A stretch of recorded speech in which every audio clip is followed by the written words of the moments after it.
Existe um trecho muito mais antigo no Pentateuco chamado a Lei do Altar. Faz parte desse trecho o Êxodo 20, do 24 ao 26, especificamente esses versículos.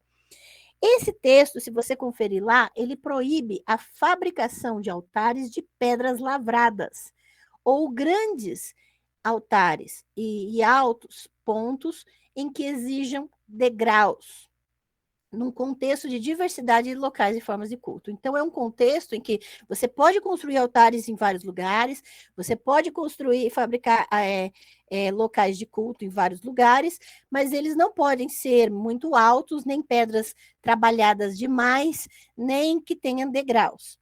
Nesse trecho também proíbe imagens de ouro e prata, chamadas de deuses, num contexto monolátrico, e não chamadas de ídolos, tá? Ou seja, reconhece a existência de outros deuses.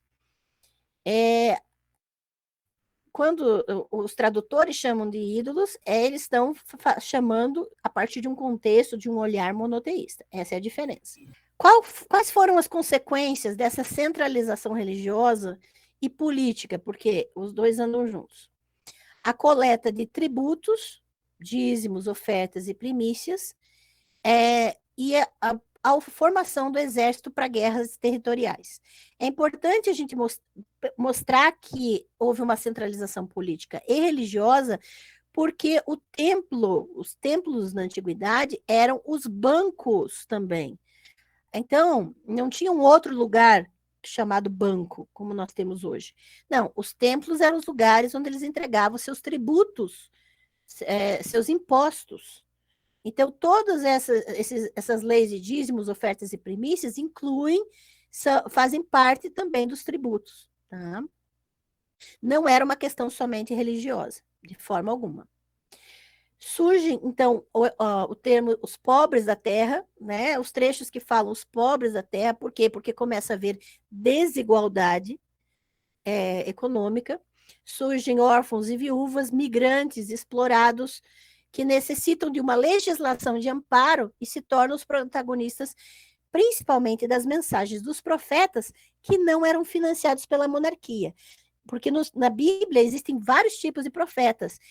Existem profetas pagos pela monarquia, que nunca vão falar contra o rei.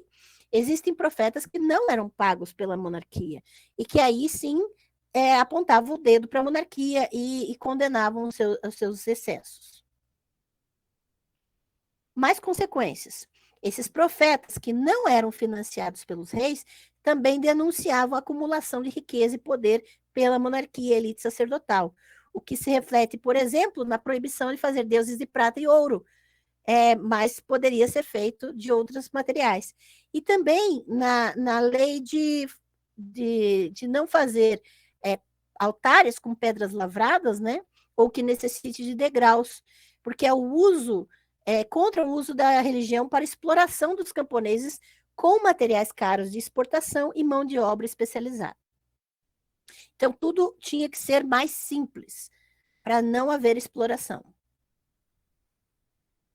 A religião de Israel, então, ela se desvincula da terra com essa centralização a partir da circuncisão e da sinagoga, que surge no exílio e pós-exílio.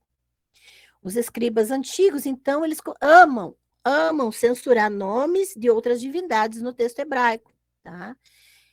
O monoteísmo, então, posterior, é usado para legitimar a teologia do povo eleito. Isso tudo são consequências dessa centralização. Tá?